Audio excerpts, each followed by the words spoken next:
Cerebral Scholars, Empowering Minds, Shaping Future. Hello everybody, we will be discussing structure of atom today. Now what is an atom? हमने third chapter में atoms and molecules में discuss किया है कि atom is the smallest unit of matter and Dalton ने कुछ 6 postulates हमें दिए थे इन हिज एटॉमिक थ्योरी, जिसके अंदर पोस्टुलेट था एक कि atom is indivisible and indestructible. पर is it really so? Atom is not actually indivisible and indestructible. ये हमें कैसे पता लगा? जो डाल्टन के एटॉमिक थ्योरी थी उसके पोस्टुलेट्स हुए fail because of the discovery of certain सब एटॉमिक पार्टिकल्स. क्या हुआ? ओवर द टाइम अलग अलग साइंटिस्ट ने इलेक्ट्रॉन, प्रोटॉन एंड न्यूट्रॉन, मतलब इस तरह के सब एटॉमिक पार्टिकल्स को डिस्कवर किया. तो जो डाल्टन ने हमें बोला था कि atom is the smallest unit, है ना, very tiny unit, and it is indivisible and indestructible. पर जैसे हमें एटम के अंदर, this was suppose to be an atom जो कि इंडिस्ट्रक्टिबल है, उसके अंदर हमें इलेक्ट्रॉन, प्रोटॉन और न्यूट्रॉन मिले, तो ये जो पोस्टुलेट था ये फेल हो गया. अब what is proton, neutron and electron? हम एक रफ आइडिया ले लेते हैं. प्रोटॉन इज बेसिकली वो subatomic particle which is positive in charge. इसका चार्ज पॉजिटिव है. वैसे ही electron is the subatomic particle which is negative in charge. Neutron जैसे नाम बता रहे हैं न्यूट्रलिटी मेंटेन करेगा और नो चार्ज ऑन इट. तो ये मॉडर्न एटम का स्ट्रक्चर है कि प्रोटॉन और न्यूट्रॉन सेंटर में होते हैं एंड इलेक्ट्रॉन्स रिवॉल्व करते हैं. पर जब तक हमें ये पता था कि एटम सबसे छोटी यूनिट है, तब तक स्ट्रक्चर ऑफ एटम बनाने का भी आइडिया नहीं आया था. बट एज सून एज सब एटॉमिक पार्टिकल्स डिस्कवर हुए तो अलग अलग साइंटिस्ट में क्यूरियोसिटी आई कि if the atom has electron, proton and neutron inside it, तो वो कैसे अरेंजमेंट में है. तो सबसे पहले साइंटिस्ट आए थॉमसन, जे थॉमसन. उन्होंने neutron was discovered very later. अगर हम बाय टाइमलाइन जाए तो 1932 में जाके न्यूट्रॉन की डिस्कवरी हुई थी. सो इनिशियली जब स्ट्रक्चर ऑफ एटम की बात हम करते थे तो हम प्रोटॉन और इलेक्ट्रॉन की डिस्कशन लेके आते थे. थॉमसन सेड कि atom is nothing but a Christmas pudding. As in जैसे पुडिंग में there is a batter and बीच बीच में ड्राई फ्रूट्स होते हैं ना, तो वैसे उन्होंने बोला कि पॉजिटिव चार्ज स्फीयर में हर जगह फैला हुआ है, बीच बीच में इलेक्ट्रॉन्स एम्बेडेड हैं. लाइक दिस इज इलेक्ट्रॉन, बीच बीच में पॉजिटिव इज एवरीवेयर और इलेक्ट्रॉन्स बीच बीच में एम्बेडेड हैं. बट इसमें इन्होंने एक चीज ये जरूर बोली कि जितने प्रोटॉन हैं उतने ही इलेक्ट्रॉन हैं. As in atom electrically neutral है. हमने अभी डिस्कस किया कि जब सब एटॉमिक पार्टिकल्स डिस्कवर हुए तो स्ट्रक्चर ऑफ एटम की डिस्कवरी के बारे में एक्सपेरिमेंट्स हुए. थॉमसन के टाइम पे न्यूट्रॉन नहीं था, सिर्फ प्रोटॉन था और इलेक्ट्रॉन था. तो उन्होंने बोला प्रोटॉन हर जगह है और इलेक्ट्रॉन बीच बीच में है, और atom as a whole electrically neutral है. अगर atom as a whole electrically neutral है मतलब जितने एटम में पॉजिटिव चार्जेस हैं उतने ही नेगेटिव चार्जेस हैं. पर ओवर द टाइम रदरफोर्ड ने एक एक्सपेरिमेंट परफॉर्म किया, gold foil, alpha gold foil scattering experiment. ये एक्सपेरिमेंट जस्टिफाई करना चाह रहा था कि जो थॉमसन ने बोला है कि जो हमारा एटम है that is positively charge sphere और बीच बीच में इलेक्ट्रॉन्स एम्बेडेड हैं, इज दैट ट्रू और नॉट. बट जब ये एक्सपेरिमेंट परफॉर्म हुआ तो थॉमसन का मॉडल रिजेक्ट हो गया. अगर थॉमसन का मॉडल रिजेक्ट हो गया तो कुछ नया मॉडल उसकी जगह आया. दैट मॉडल स्टेटेड कि पॉजिटिव है पर बहुत कम कॉन्सेंट्रेशन में एटम के सेंटर में प्रेजेंट है, not like spread uniformly everywhere. और इलेक्ट्रॉन्स भी हैं पर इलेक्ट्रॉन्स हर जगह हाफ हैजेडली एम्बेडेड नहीं है, बल्कि एक सर्कुलर ऑर्बिट में रिवॉल्व कर रहे हैं. ठीक है, ये था रदरफोर्ड का मॉडल. सबसे पहले हम मॉडल क्या बना वो देख लेते हैं, उसके बाद हम एक्सपेरिमेंट देखेंगे तो हमें समझ आएगा कि ये कंक्लूजन कैसे निकला. As per Rutherford, nucleus word identify पहली बार यहाँ हुआ था रदरफोर्ड के एक्सपेरिमेंट में कि न्यूक्लियस में पॉजिटिव चार्ज है.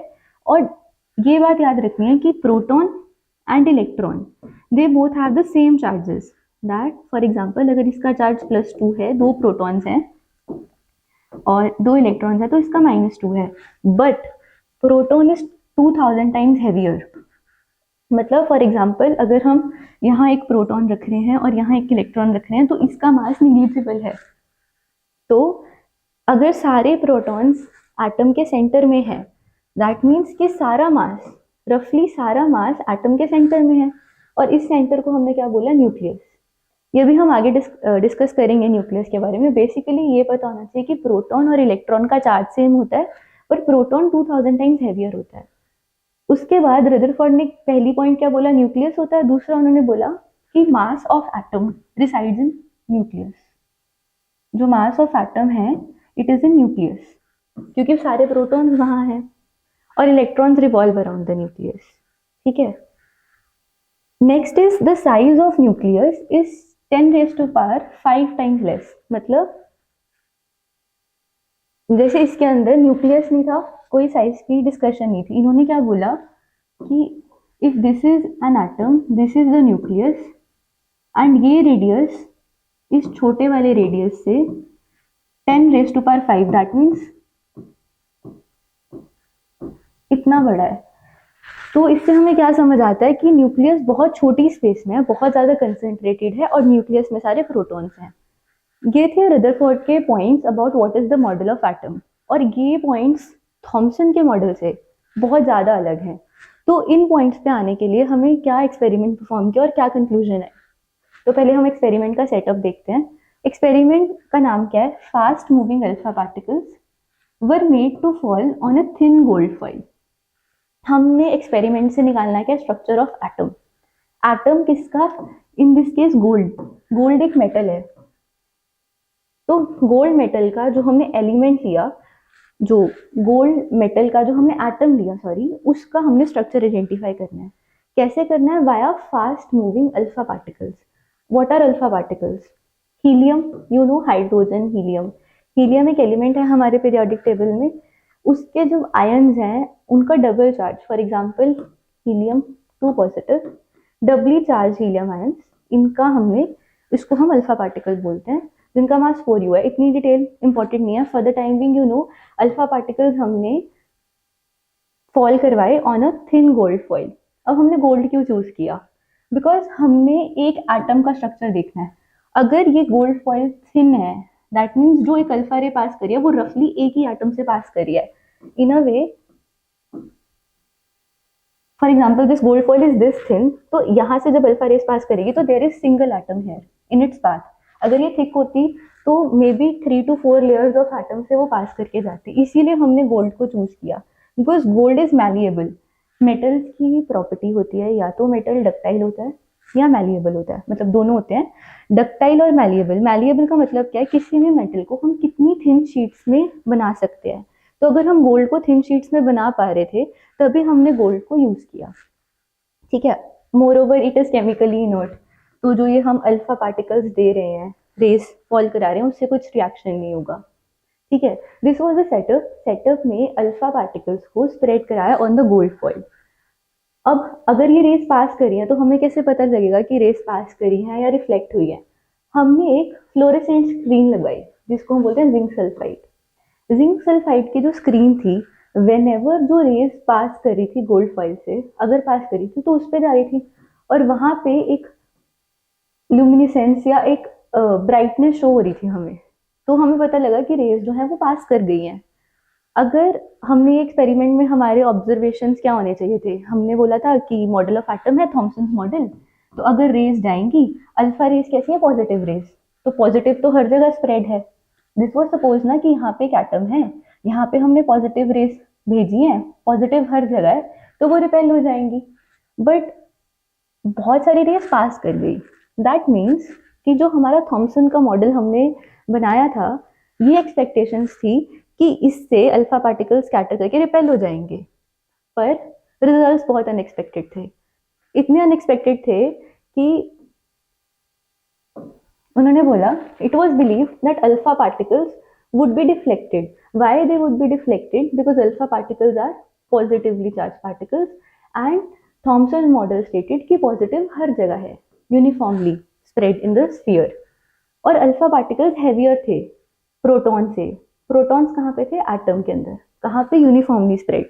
ये एक्सपेरिमेंट में जब हम एक्सपेक्टेशंस ऑफ रिजल्ट की बात करेंगे तो हम थॉमसन का मॉडल लेके चलेंगे। हमें थॉमसन का मॉडल मिला, रदरफोर्ड ने एक्सपेरिमेंट किया पर अनएक्सपेक्टेड रिजल्ट्स आए, इसीलिए फिर रदरफोर्ड ने नया मॉडल डिवाइस किया। पर रिजल्ट्स बहुत अनएक्सपेक्टेड थे। अब क्या रिजल्ट्स आए?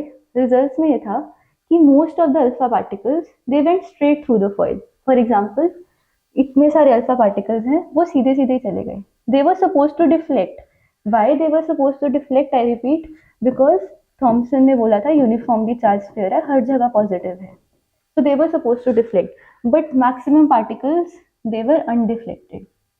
Second unexpected result क्या था कि कुछ अल्फा पार्टिकल्स डिफ्लेक्ट हुए पर थोड़े एंगल से, बहुत कम डिफ्लेक्ट हुए, and out of every 12,000 particle एक पार्टिकल जो था वो रीबाउंड हुआ। रीबाउंड होने का मतलब क्या है? फॉर एग्जाम्पल, यहाँ एक पॉजिटिव चार्ज है, ये जाके एग्जैक्टली पॉजिटिव चार्ज के पास लगा तो रिपेल हो गया, जिसको हम बोलते हैं रीबाउंड। एज इन 180 डिग्री उसकी डायरेक्शन चेंज हो गई। तो अब इस रिजल्ट से हमें ये तो पता चल गया कि थॉमसन ने जो बोला था ये model of atom, this is तो रॉन्ग। तो हमने नया मॉडल ऑफ एटम निकाला। These results were this unexpected कि रदरफोर्ड ने बोला it was almost as incredible as if कि आपने एक बुलेट थ्रो करी है on a tissue paper and bullet आपको ही रिफ्लेक्ट बाउंड करेगी। This is very unlikely to happen. इसी तरह से जो हमारे रिजल्ट्स थे, हमने थॉमसन मॉडल को करेक्ट माना था और जो एक्सपेरिमेंट था उसके कारण जो रिजल्ट्स आए दे वर वेरी अनएक्सपेक्टेड। तो क्या हुआ, रिवाइज करते हैं। Most of the particles undeflected गए चले, some particles were deflected but at small angles, and 1 out of every 12,000 particles rebounded. ठीक है, तो कंक्लूजन क्या निकली? पहला ऑब्जर्वेशन क्या था? Most of the alpha particle pass through. अगर पास थ्रू करे मतलब most of the space inside the atom is empty. हम एक कंपैरिजन बनाते हैं, थॉमसन मॉडल विच से पॉजिटिव हर जगह है and negative, equal amount of negative embedded है।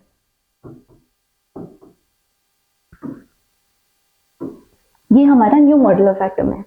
इस मॉडल ऑफ एटम में most of the space is empty, मतलब यहाँ पे कुछ नहीं है। बहुत कम पार्टिकल्स रिफ्लेक्ट हुए, मतलब पॉजिटिव चार्ज बहुत कम जगह ले रहा है। दैट मीन्स कुछ ये जगह हमारा पॉजिटिवली चार्ज पार्टिकल्स ले रहे हैं, और इस जगह को हमने क्या नाम दिया? Nucleus, right. और very small fraction of alpha particles, 1 out of 12,000 of alpha particles were deflected by 180 degree, जिसको हमने बोला रीबाउंड किए हैं। तो मतलब जितना भी पॉजिटिव चार्ज है वो कॉन्सेंट्रेटेड है। Most of the space inside the atom is empty और पॉजिटिवली चार्ज कंसेंट्रेटेड है सेंटर में। ठीक है, और उस सेंटर को हमने क्या नाम दिया? न्यूक्लियस। एक बात याद रखना, पॉजिटिव चार्ज के साथ साथ मास भी यहीं पे सेंटर्ड है। वाई? बिकॉज हमने अभी बोला ना कि इलेक्ट्रॉन का मास जो है it is negligible in front of protons. तो हमारे कंक्लूजन्स क्या निकले जो हमने पहले देखा था? ऑब्जर्वेशंस क्या थी कि एम्प्टी है most of the atom, it is empty, positively charge sphere is in the centre, इसको हमने बोला nucleus, and the radius of nucleus is 10⁵ times less.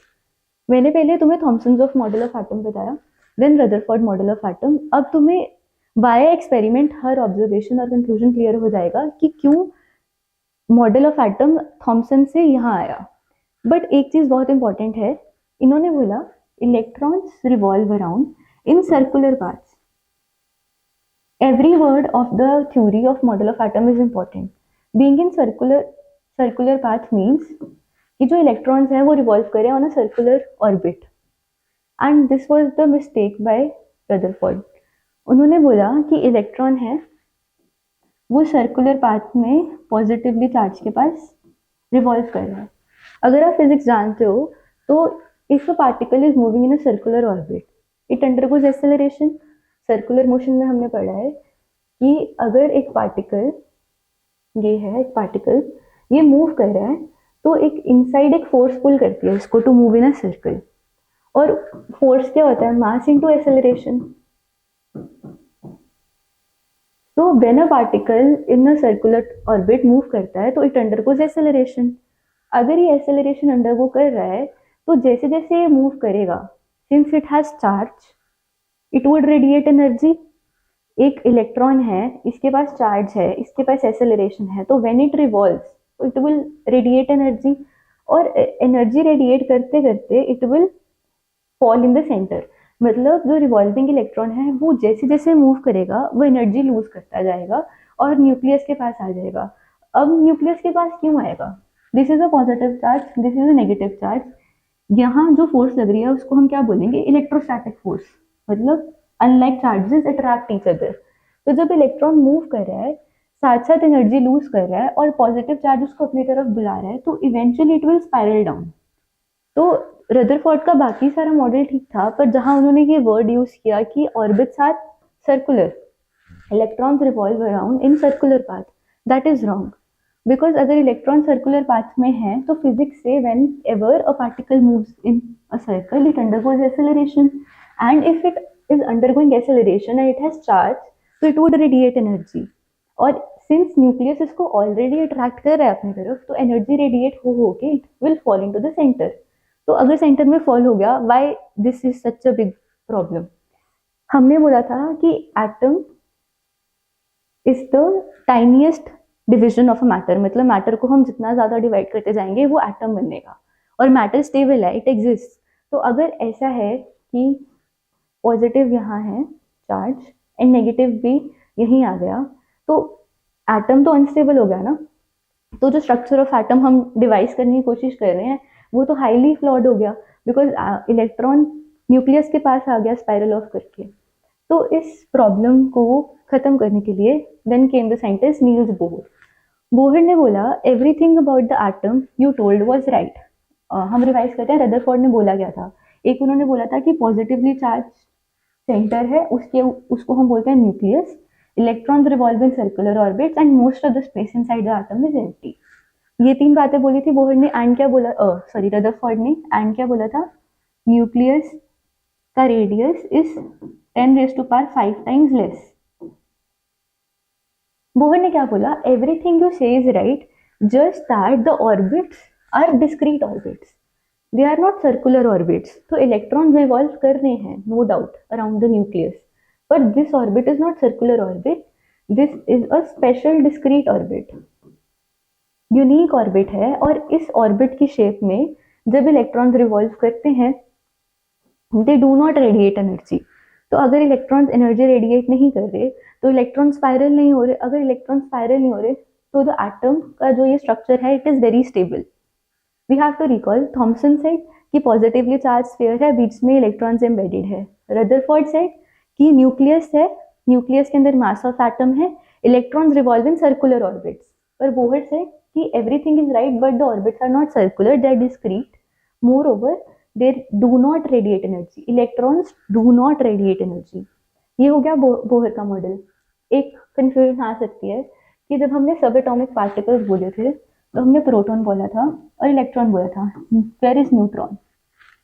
तो जब 1932 में चैडविक ने न्यूट्रॉन डिस्कवर किया तो इट वाज सपोज टू से कि हमने बोला कि मास of atom resides in nucleus. अब प्रोटॉन और इलेक्ट्रॉन इक्वल है तो चार्ज हमारा बैलेंस्ड है, तो चार्ज का इशू नहीं है। तो जब हमने एक एटम को वे किया, तो अगर फॉर एग्जांपल हम लेते हैं हीलियम, हीलियम का एटम लेते हैं, तो इसको जब हमने वे किया तो इसका वेट आया 4u, ठीक है। But number of protons in helium is 2 और प्रोटॉन का मास था 2u। तो जब मास ऑफ एटम हमने कैलकुलेट किया it was coming to be bigger than the mass of proton only.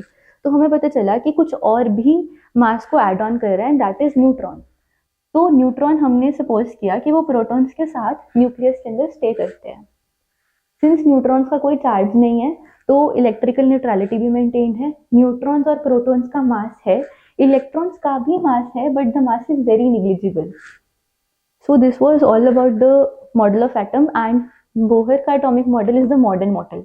आज भी इस मॉडल के बेसिस पे ही सारी एटॉमिक स्टडीज हो रही हैं। सो कंक्लूजन करते हुए I have a question, what do you think would be the observation if the alpha particle scattering experiment is carried out using a foil of a metal other than gold? Basically they are saying कि हमने gold की जगह कोई और metal ले लिया, for example with chose iron, तो क्या हमारे एक्सपेरिमेंट्स के ऑब्जर्वेशन सेम होंगे या डिफरेंट होंगे? अब हमने गोल्ड क्यों चूज किया था? We have to recall it. First, gold is very malleable. Malleable as in इसकी हम थिन शीट बना सकते हैं। Second, we choose gold because it is chemically inert.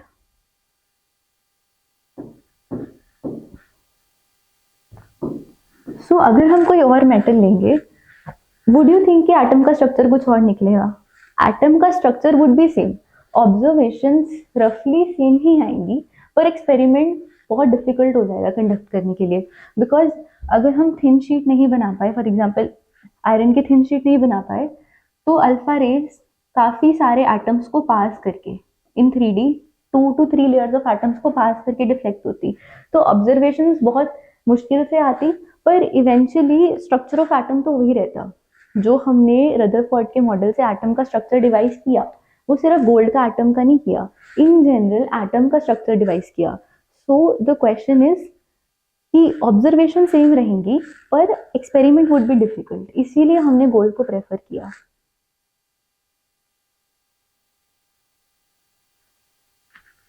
Rutherford model में हमने गोल्ड को इसीलिए प्रेफर किया, this is an important question because it is malleable and it is chemically inert.